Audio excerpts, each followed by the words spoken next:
আজকে আমাদের যে আলোচনার বিষয় সেটা হচ্ছে ঋণাত্মক কোণের ত্রিকোণমিতিক অনুপাতের মান নির্ণয়। আমরা জানি যে ত্রিকোণমিতিতে ধনাত্মক কোণ এবং ঋণাত্মক কোণ দুই ধরনের কোণেরই ব্যবহার আছে। সাধারণত জ্যামিতিতে ঋণাত্মক কোণের কোনো ধারণা আমরা পাই না বা ব্যবহার করি না, কিন্তু ত্রিকোণমিতিতে ঋণাত্মক কোণের ধারণাটা যেহেতু আছে, সুতরাং ঋণাত্মক কোণের ক্ষেত্রে ত্রিকোণমিতিক অনুপাতের মান কি হতে পারে, সেটাই হচ্ছে আজকে আমাদের আলোচ্য বিষয়। আচ্ছা, এখন ত্রিকোণমিতিতে ধনাত্মক কোণ এবং ঋণাত্মক কোণের ধারণাটা কিভাবে আসে? আমরা জানি যে ত্রিকোণমিতিতে এই যে একটি হলো ঘূর্ণায়মান রশ্মির বিভিন্ন অবস্থানের সাপেক্ষে কোণের ধারণা নির্ধারণ করা হয়। যদি ঘূর্ণায়মান রশ্মিটা ঘড়ি কাঁটার বিপরীতে ঘোরে সেক্ষেত্রে কোণটা হয় ধনাত্মক, আর ঘড়ি কাঁটার দুই দিকে ঘোরে সেক্ষেত্রে কোণটি হয় ঋণাত্মক। এই হচ্ছে ত্রিকোণমিতিতে ধনাত্মক এবং ঋণাত্মক কোণের বিষয়। এখন আমরা যদি কোণটি ঋণাত্মক হয় তা সেই ক্ষেত্রে ত্রিকোণমিতিক অনুপাত যে 6টি অনুপাত আছে সেই 6টি অনুপাত কি হতে পারে সেটাই আজকে আমরা গাণিতিকভাবে ব্যাপারটা বোঝার চেষ্টা করব। এখন প্রথমে আমরা দেখি হচ্ছে ঋণাত্মক কোণের বিষয়টা। এটা হচ্ছে এক্স অক্ষ আর এটা হচ্ছে ওয়াই অক্ষ। আমরা জানি যে ঘূর্ণায়মান রশ্মি ঘড়ি কাঁটার দিকে ঘুরলে হয় ঋণাত্মক, আর ঘড়ি কাঁটার বিপরীতে ঘুরলে হয় ধনাত্মক। আমরা যদি ঘূর্ণায়মান রশ্মিটা ঘড়ি কাঁটার বিপরীতে ঘুরলো, এটা হচ্ছে ধনাত্মক অর্থাৎ প্লাস থিটা। আর ঘড়ির কাঁটার দিকে যদি সমপরিমাণ আমরা এখানে রশ্মিটি যতটুকু দূরত্ব গেল ঘুরলো ঠিক ততটুকু দূরত্বই যদি এখানে আসে তাহলে এটা হচ্ছে মাইনাস থিটা। তাহলে এটা কি হচ্ছে? মাইনাস থিটা হচ্ছে। এই হচ্ছে ত্রিকোণমিতির হচ্ছে ধনাত্মক আর এটা হচ্ছে ঋণাত্মক কোণ। এখন আমরা ধনাত্মক কোণের যে ত্রিকোণমিতিক অনুপাতের মান এটা আমরা জানি কি হতে পারে। এখন এই ঋণাত্মক অর্থাৎ মাইনাস থিটার ত্রিকোণমিতিক অনুপাতের মান আজকে আমরা নির্ণয় করব। এখন এই মাইনাস থিটা করে ত্রিকোণমিতিক অনুপাতের মান নির্ণয় করতে গেলে আমরা যে ধারণাগুলো এখানে ব্যবহার করব সেটা প্রথমে হচ্ছে জ্যামিতিতে যে আমরা দুটি ত্রিভুজ সর্বসম প্রমাণ করি সে ধারণাটা। সর্বসমতা সাধারণত 4টি ধারণা ব্যবহার করা হয়। তার মধ্যে এখানে আমরা ব্যবহার করব হচ্ছে বাহু কোণ বাহু উপপাদ্য। এখন বাহু কোণ বাহু উপপাদ্যটা কি হবে? বাহু কোণ বাহু উপপাদ্যটা হচ্ছে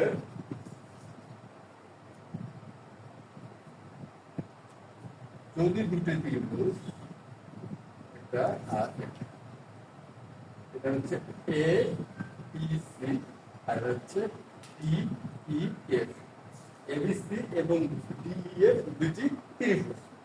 যদি এবি সমান ডি হয় আর এসি সমান ডিএফ হয় এবং এবি আর এসি এর মিলিত বিন্দু হচ্ছে এ, এখানে কোণ উৎপন্ন হচ্ছে বিএসসি, এটি কিন্তু হচ্ছে এবি আর এসি এর অন্তর্ভুক্ত কোণ।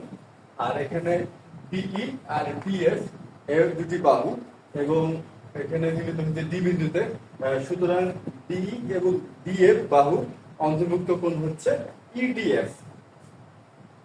যদি সমান হয় সেই ক্ষেত্রে ত্রিভুজ দুটি সর্বসম। এটাই হচ্ছে আমাদের সর্বসমতার ক্ষেত্রে বাহু কোণ বাহু উপপাদ্য। এই উপপাদ্যটি আমরা এখানে ব্যবহার করব। তারপরে আমরা যে ধারণাগুলো ব্যবহার করব যে সাইন থিটা বা কস থিটা বা ত্রিকোণমিতিক অনুপাতের যে আমরা বাহুকে বাহু দ্বারা ভাগ করে ত্রিকোণমিতিক অনুপাতের মান নির্ধারণ বা নির্ণয় করি সে ধারণাটি। অর্থাৎ যেমন সাইন থিটার সময় কি হয়? বিপরীত বাহু, এটা হলো বিপরীত বাহু ভাগ হচ্ছে অতিভুজ। এই যে ত্রিকোণমিতিক অনুপাতের যে এই ধারণাগুলো আছে, বিপরীত বাহুকে অতিভুজে ভাগ করলে থিটা গুণে সাইন অনুপাতের মান পাওয়া যায়। এরকম যে আমরা 6টা যে অনুপাতের মানগুলো আমরা নির্ণয় করে থাকি সে ধারণাটা এখানে ব্যবহার করা হবে। তা এই ধারণাগুলো ব্যবহার করে আমরা মাইনাস থিটা করে ত্রিভুজ অনুপাতের মানগুলো নির্ণয় করব।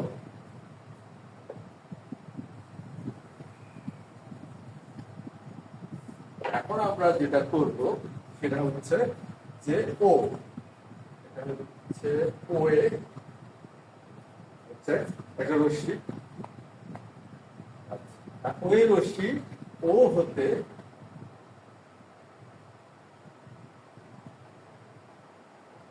পি, ও এর উপর পি যেমন একটা আমরা বিন্দু নিলাম, আমরা কি নিলাম, ও এর রেখার উপরে পি একটা বিন্দু নিলাম। এখন এখানে ওপি যতটুকু দূরত্ব আমরা ঠিক সমপরিমাণ দূরত্ব আমরা কি করব, ঠিক সমপরিমাণ দূরত্ব আমরা এখান থেকে কেটে নেব। কোনটা থেকে নেব, আর ওবি থেকে নেব। অর্থাৎ এখানে ওপি যতটুকু দূরত্ব ওবি থেকে ঠিক ততটুকু দূরত্ব আমরা নিব, সেটা হচ্ছে সাপোজ কিউ, ঠিক ততটুকু দূরত্ব আমরা নিলাম। আচ্ছা, তারপরে এখান থেকে আমরা কি করব, একটা লম্ব অঙ্কন করব।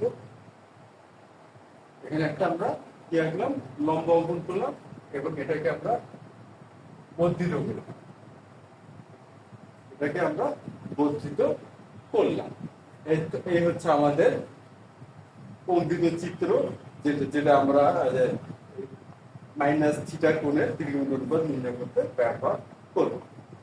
এখন আমরা যদি ধরে নেই যে এইটুকু দূরত্ব হচ্ছে এক্স এবং এটা হচ্ছে ওয়াই, এটা কিন্তু আমরা ধরে নিচ্ছি যে এটা আমরা নিয়ে হচ্ছে আর, অর্থাৎ ও আর হচ্ছে এক্স আর ই আর হচ্ছে ওয়াই। সুতরাং এই বিন্দুটা হবে এক্স ওয়াই, এটা আমরা ধরে নিলাম। এখন আমরা যদি যে দুটি ত্রিভুজ উৎপন্ন হলো পি ও আর আর হচ্ছে পি কিউ আর, এই ত্রিভুজ দুটিকে আমরা সর্বসম প্রমাণ করব। আচ্ছা, সর্বসমতার প্রমাণের ক্ষেত্রে এখানে দেখা যাচ্ছে আমরা যেভাবে চিত্রটি অঙ্কন করলাম,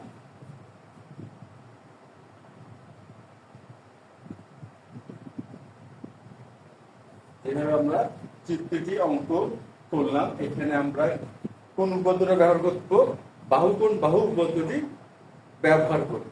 কারণ সেটা আমরা কিভাবে ব্যবহার করব, সেটা ব্যবহার করব এইভাবে। এখানে যেহেতু আমরা ওপি এর সমান করে ওটু নিচ্ছি, ধরে নেই ওপি হচ্ছে আর স্মল আর, সুতরাং ওপি হচ্ছে স্মল আর। এখানে একটা বিষয় খেয়াল করি যে এইখানে এই যে ওপি যে কোণটা উৎপন্ন করলো থিটা কোণ, আর এখানে ওকিউ যে কোণটা উৎপন্ন করলো মাইনাস থিটা কোণ, এখানে চিহ্ন বিপরীত, এটা ঠিক আছে, একটা হচ্ছে ধনাত্মক একটা হচ্ছে ঋণাত্মক, কিন্তু মান কিন্তু একই। আর ঋণাত্মক এখানে হচ্ছে দিক নির্দেশক চিহ্ন বলা যেতে পারে। কারণটা কি, ঘড়ি কাঁটার দিকে এই জন্য ধনাত্মক, সরি ঘড়ি কাঁটার বিপরীতে এই জন্য ধনাত্মক, আর ঘড়ি কাঁটার দিকে এই জন্য সে ঋণাত্মক। কিন্তু এই যে কোণের যে মানটা পরিমাপটা এবং কোণের পরিমাপটা কিন্তু সমান, অর্থাৎ পিও আর আর হচ্ছে আর ও কিউ, এই কোণ দুটি সমান। তা সুতরাং ব্যাপারটা কি দাঁড়াচ্ছে, ওপি সমান ও কিউ, এটা হচ্ছে অঙ্কন অনুসারে, আর ও আর হচ্ছে সাধারণ বাহু, এবং কোণ পি ও আর আর হচ্ছে কোণ আর ও কিউ হচ্ছে সমান। তাহলে বাহুকোণ বাহু উপপাদ্য অনুসারে ত্রিভুজ যায় সর্বসম। এখন আমরা প্রমাণটা করি, ত্রিভুজ পিও আর ও ত্রিভুজ হচ্ছে আর ও কিউ এ, ও পি সমান ও কিউ সমান সমান হচ্ছে আর, তার হচ্ছে ও আর সমান ও আর সমান সমান হচ্ছে এক্স, এবং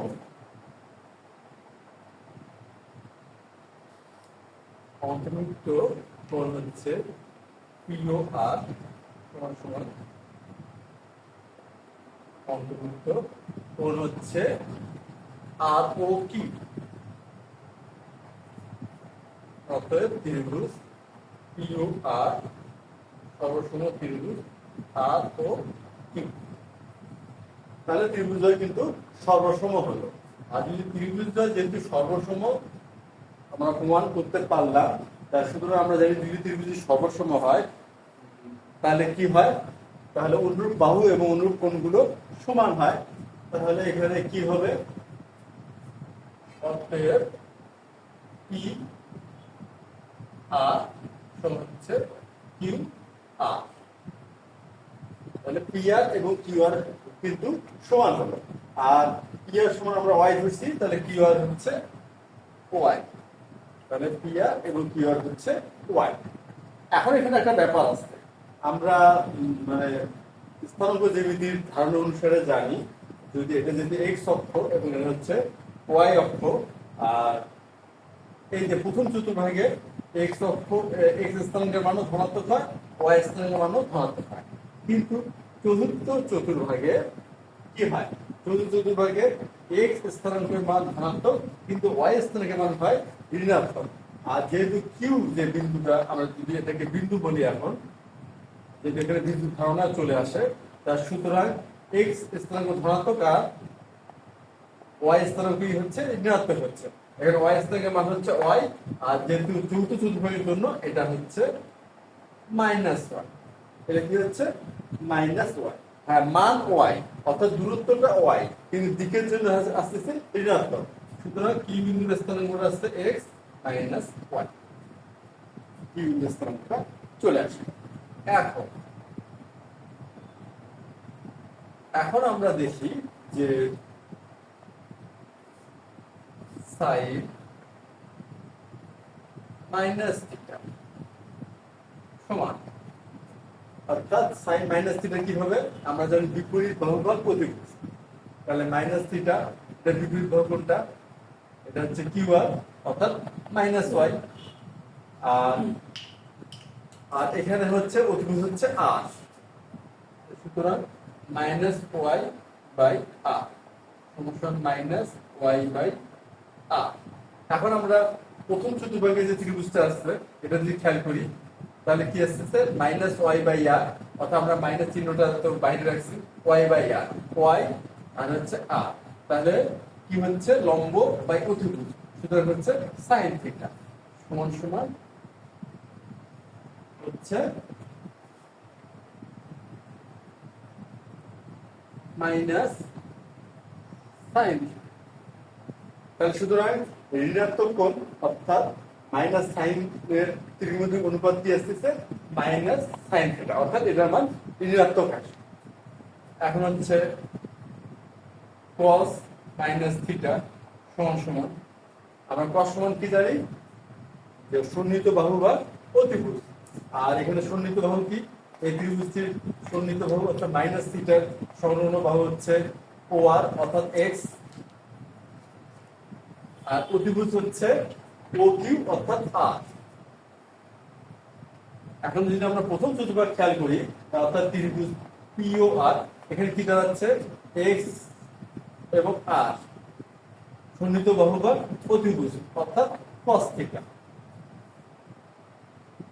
তাহলে হচ্ছে cos থিটা, অর্থাৎ এখান থেকে সিদ্ধান্ত কি আসলো যে cos এর ঋণাত্মক কোণের ত্রিকোণমিতিক অনুপাত কি হয় প্লাস হয়, ধনাত্মক হয়, অর্থাৎ ধনাত্মক cos থিটা।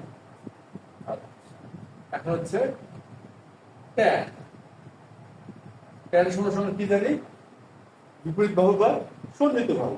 এখানে বিপরীত বাহু কি মাইনাস ওয়াই আর সন্নিহিত বাহু কি এক্স, তাহলে মাইনাস ওয়াই বাই এক্স সমান মাইনাস ওয়াই বাই এক্স। এখন আমরা দেখি ওয়াই, ওয়াই হচ্ছে বিপরীত বাহু, এক্স হলো সন্নিহিত বাহু। সুতরাং প্রথম চতুর্ভাগ অর্থাৎ ত্রিভুজ যদি পিও আর খেয়াল করি তাহলে সেটা কি হচ্ছে tan থিটা, তাহলে সামনে মাইনাস tan থিটা। তাহলে ব্যাপারটা কি জানো, ঋণাত্মক কোণের tan অনুপাত হচ্ছে ঋণাত্মক। এখন হচ্ছে কোসেক। কোসেকের ক্ষেত্রে কি হবে? কোসেক হচ্ছে সাইনের বিপরীত অনুপাত, এটা আমরা জানি। তাহলে ব্যাপারটা কি দাঁড়াবে? আর বাই হচ্ছে minus y, r by minus y, minus r by Y.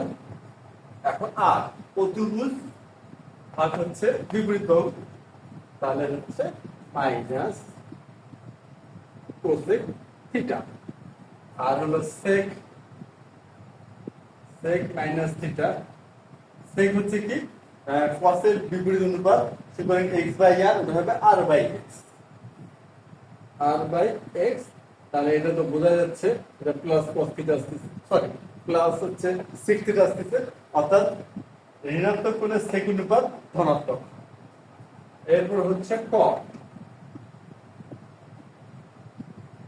cot কি হবে? cot হচ্ছে tan এর বিপরীত অনুপাত, অর্থাৎ x by minus x by minus y minus x by y. আর x বাই ওয়াই সমান সমান কি হবে? x হচ্ছে ভূমি বা সন্নিহিত বাহু, আর ওয়াই হচ্ছে লম্ব বা বিপরীত বাহু, সুতরাং এটা হবে cot থিটা। তাহলে সুতরাং হচ্ছে মাইনাস cot থিটা। তাহলে বিষয়টা কি দাঁড়ালো? বিষয়টা এটা দাঁড়ালো যে সাইন ঋণাত্মক কোণের অনুপাত হচ্ছে মাইনাস সাইন থিটা, ঋণাত্মক কোণের cos অনুপাত হচ্ছে প্লাস cos থিটা, আর ঋণাত্মক কোণের tan অনুপাত হচ্ছে মাইনাস tan থিটা, অর্থাৎ ঋণাত্মক হয়। আর কোসেকেরও অনুপাত, ঋণাত্মক কোণের অনুপাত হচ্ছে ঋণাত্মক হয়, সেকেরও হচ্ছে ধনাত্মক হয়, আর কটের হয় ঋণাত্মক। তা সুতরাং আমরা খেয়াল করতেছি cos এবং sec এই দুটি অনুপাতেরই ঋণাত্মক কোণের যে ত্রিকোণমিতিক অনুপাতটা ধনাত্মক হয়, আর বাকি যে চারটি ত্রিকোণমিতিক অনুপাত আছে এদের ঋণাত্মক কোণের অনুপাতগুলো সব ঋণাত্মক হয়। তাহলে মনে রাখা, এখন যদি এটা আমরা মনে রাখতে চাই খুব সহজ ভাবে, এটা তো আমরা জ্যামিতিক পদ্ধতি এবং ত্রিকোণমিতিক অনুপাতের ধারণা ব্যবহার করে ঋণাত্মক কোণের ত্রিকোণমিতিক অনুপাতের মান ধনাত্মক না ঋণাত্মক হয় সে বিষয়টি দাঁড় করাইলাম। এখন যদি এটা আমরা খুব সহজে মনে রাখতে চাই বা ব্যবহার করতে চাই, সেক্ষেত্রে আমরা কিভাবে মনে রাখতে পারবো বা ব্যবহার করতে পারবো? সেটা এইভাবে যে cos এবং sec শুধুমাত্র এই দুটি অনুপাতেরই ঋণাত্মক কোণের ত্রিকোণমিতিক অনুপাত ধনাত্মক হয়, আর বাকি চারটি হয় ঋণাত্মক। আমরা যা শুধুমাত্র এই বিষয়টা একটু খেয়াল করি এবং গাণিতিক বিষয়টা অবশ্যই আমরা ভালো মতো বুঝবার চেষ্টা করব, এবং এটা যদি খুব ভালো মতো বুঝতে পারি বা বোঝার চেষ্টা করি, তাহলে সেক্ষেত্রে আমাদের যে কোনো ঋণাত্মক কোণের ত্রিকোণমিতিক অনুপাতের মান নির্ণয় করা আমাদের সহজ হবে। আর মনে রাখার সুবিধার্থে আমরা এটা খালি মনে রাখবো cos এবং sec এর ঋণাত্মক কোণের ত্রিকোণমিতিক অনুপাত ধনাত্মক হয়, আর বাকিগুলো সব বাকি যে চারটি অনুপাত প্রতি ক্ষেত্রে ঋণাত্মক কোণের ত্রিকোণমিতিক অনুপাতগুলো ঋণাত্মক হয়। তো আজ এ পর্যন্তই, ধন্যবাদ তোমাদের।